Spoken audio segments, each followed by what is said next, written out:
Hey guys, Alexis Miller with Cisco Pilates. Today I'm going to show you some exercises that you can do with a tennis ball to relieve tension in your upper back and neck area. So this isn't going to look like a lot, but we're going to take that ball and I like to go between the spine and the shoulder blade against the wall, so you're going to want a wall. And we're going to go up and down the side of that upper spine. Not very far, but you're just going to kind of roll up and down on that spot there. So you can just do the bend and straighten like I'm doing. You can hold one spot. If it feels like there's a really good tight spot, you can move an arm around if that feels good. And you can stay in any of these positions that I'm going to teach you for as long as you want. We're going to go just up to the upper part of that shoulder now. It's upper trapezius, so kind of trying to get up into this area. And it's a little tricky, so you may have to walk your feet away from the wall a little bit. I know someone who's able to get a yoga mat on his wall and kind of prop it up there, and that might help if you're having slipping issues. With the ball, a lot of times the ball will slide away and fall, and that's totally normal. Just trying to angle, it's a little awkward here, but you just try to angle so you can get that upper part, because that's where we really need it in there. And when you're ready to be done with that spot, you're going to take that ball to the outer part, just behind your armpits, the outer edge of that shoulder blade. So we're going to go back on the wall there. And as much as I can, I try to maybe hold, see it's slipping a little bit there, but sometimes I can't really do it on this one, but I try to kind of hold my other hand back there sometimes to catch the ball if it feels like it's going to slip. So just finding some spots. There's usually some good little trigger points in that area. It feels kind of weird. And if you find a good spot, like that's a good spot for me there, you can kind of move that arm around a little bit, and that might help work out that trigger point. This can actually help with neck issues as well.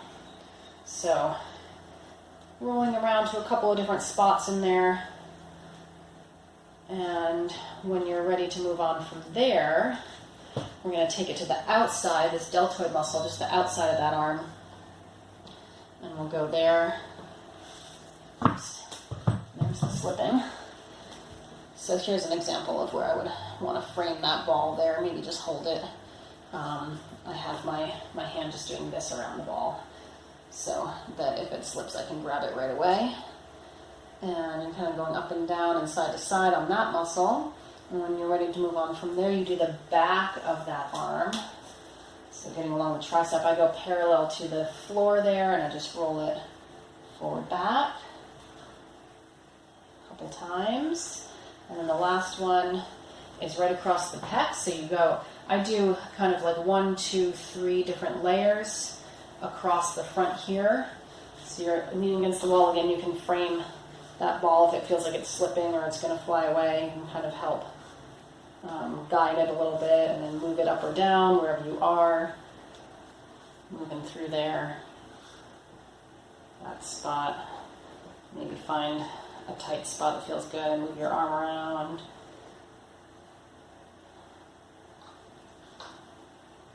Okay, and then when you're ready to be done with that, I want you to just hold the ball in one hand and stand and just roll your shoulders out. And that should feel really different on the side that you just worked. All right, and so we're going to go to the other side. We're going to go the back of the shoulder blade. So it's between the shoulder blade and the spine. So right against the wall there, moving up and down on that spot. And sometimes the further away from the wall you walk your feet, the better you can pin that ball to the wall. If there's some slipping issues or gripping issues, sometimes it's even a thing. And you might need to adjust the height of the ball to get all the spots. This is a great thing to do if you are traveling.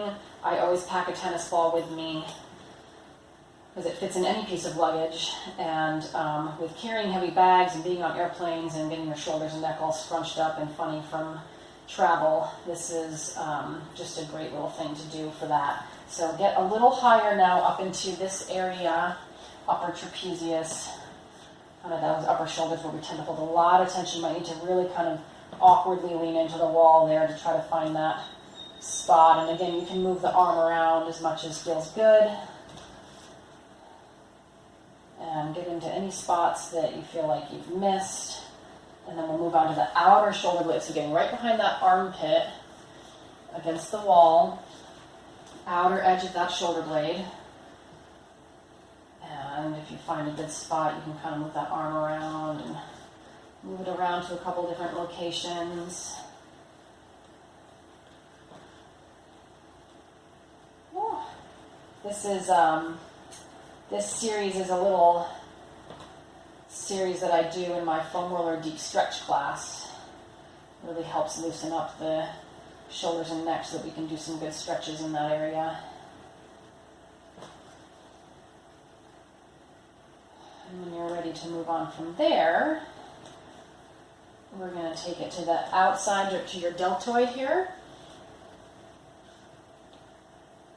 So going up and down or side to side, whatever feels good there for you.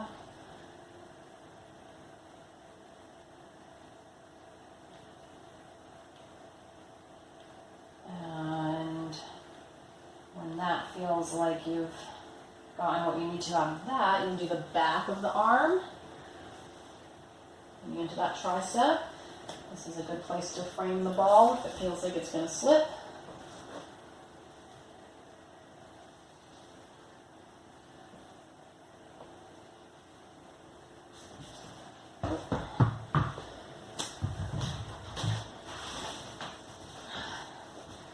All the way across the room that time. Okay, so when you're done with the tricep, we'll just finish up with the pecs right here in the front, across the front of the chest there.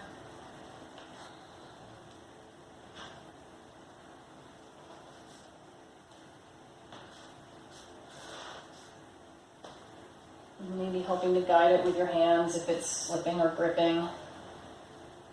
And you can move that arm around any way you want.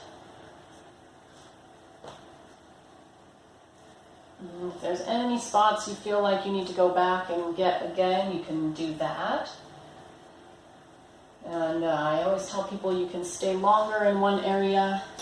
And just when you're done, you hold that ball in one hand and you just roll those shoulders out. You should feel more even now and more relaxed in that neck and shoulders. And that's all. Thank you guys so much.